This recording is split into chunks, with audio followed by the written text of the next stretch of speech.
दोस्तों, सभी भक्तों के मन में एक सवाल बार बार उठता है कि आखिर भगवान विष्णु के हाथ में जो सुदर्शन चक्र है उसे भगवान विष्णु अपने श्री राम अवतार में धारण नहीं किए, परंतु वहीं जब वह भगवान श्री कृष्ण का अवतार लेते हैं तो सुदर्शन चक्र उनका सबसे बड़ा हथियार बन जाता है। क्या भगवान श्री राम सुदर्शन चक्र को धारण करना ही नहीं चाहते थे या उन्हें धारण करने की शक्ति नहीं थी? दोस्तों, क्या सही है और क्या गलत, हम लोग इस वीडियो के माध्यम से जानने की कोशिश करेंगे, क्योंकि इसके कई कारण हैं जो हम इस वीडियो के माध्यम से जानेंगे। राधे राधे दोस्तों, स्वागत है आप लोग का हमारे YouTube चैनल सनातन की जानकारी 24 में। दोस्तों, वीडियो में आगे बढ़ने से पहले वीडियो को लाइक और चैनल को सब्सक्राइब अवश्य करें तथा बेल आइकन की घंटी जरूर दबाएं। तो आइए दोस्तों, वीडियो लास्ट तक देखें, बहुत ही दिलचस्प जानकारी मिलने वाली है। दोस्तों, पद्म पुराण के उत्तराखंड के अध्याय 253 के अनुसार एक समय भगवान शिव माता पार्वती से कहते हैं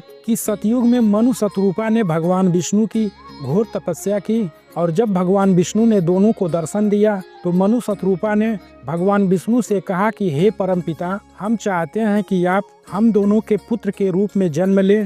तब भगवान विष्णु ने वरदान देते हुए कहा कि समय आने पर मैं धर्मार्थ कार्य करने हेतु आप दोनों के पुत्र के रूप में जन्म लूंगा। तथा जब त्रेता युग में रावण ने उपद्रव मचाना शुरू कर दिया, रावण के उपद्रव से तीनों लोकों में त्राहिमाम त्रहमाम होने लगा, क्योंकि रावण को ब्रह्मा जी से वरदान प्राप्त था कि रावण सिर्फ एक साधारण मनुष्य या बानर के हाथों मारा जाएगा। इसलिए रावण ने देवता, गंधर्व और नवग्रहों तक को बंदी बना लिया था तथा साधु संतों का घोर अपमान करने लगा और धरती पर पूजा हवन होते देख उसमें विघ्न डालने लगा। उसके भाई बंधु किसी भी ऋषि मुनि को देखते ही खा जाते थे।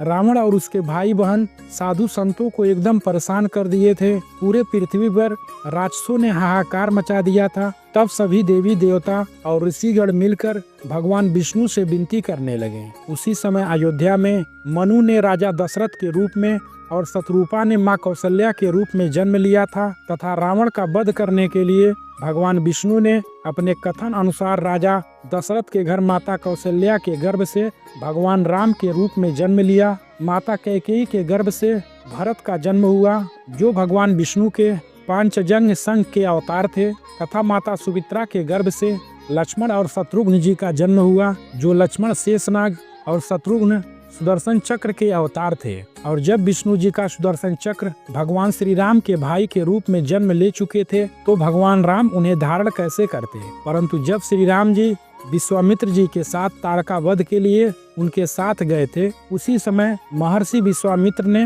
भगवान श्री राम को अनेकों प्रकार के अस्त्रों शस्त्रों का ज्ञान दिया था। यह बात वाल्मीकि रामायण में स्पष्ट रूप से बताया गया है तथा महर्षि वाल्मीकि द्वारा भगवान राम को कई चक्र प्राप्त हुए, जैसे काल चक्र, दंड चक्र, समय चक्र, अष्ट चक्र आदि। पर इनमें कहीं भी सुदर्शन चक्र का वर्णन नहीं है, क्योंकि सुदर्शन चक्र श्री राम के भाई शत्रुघ्न के रूप में जन्म ले चुके थे। हम यहाँ एक बात और स्पष्ट कर दें कि सुदर्शन चक्र कोई मनुष्य तो दूर, कोई साधारण देवता भी धारण नहीं कर सकता, और अगर भगवान राम सुदर्शन चक्र धारण कर लेते तो वह एक साधारण मनुष्य की लीला नहीं कर सकते, क्योंकि वह परब्रह्म हो जाते। और ब्रह्मा जी के वरदान और रावण के नियति के हिसाब से रावण को एक साधारण मनुष्य ही मार सकता था। पर वहीं श्री कृष्ण के बारे में बात अलग थी।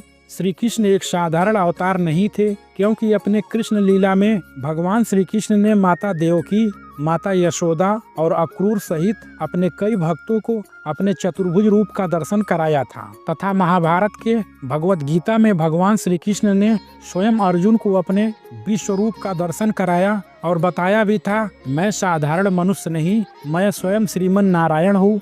इसलिए भगवान श्री कृष्ण सुदर्शन चक्र धारण ही नहीं अपितु कई बार सुदर्शन चक्र का उपयोग भी किया और शिशुपाल और पौंड्रक जैसे कई अधर्मियों का वध भी किया। और वहीं पर अगर श्री राम सुदर्शन चक्र धारण करते तो ब्रह्मा जी का वरदान भंग हो जाता, क्योंकि रावण को यही वरदान प्राप्त था कि उसका वध एक साधारण मनुष्य या बानर के हाथों से ही होगा। इसलिए यह सोचना गलत ही नहीं पाप है कि भगवान राम सुदर्शन चक्र को धारण करने की क्षमता नहीं रखते थे, क्योंकि श्री राम और श्री कृष्ण में कोई अंतर नहीं है। पर राम ने अपने सुदर्शन चक्र को अपने भाई शत्रुघ्न के रूप में अपने पास रखा। श्री राम ने अपने जीवन और युद्ध कौशल को मानव सीमा के अंदर ही रखा।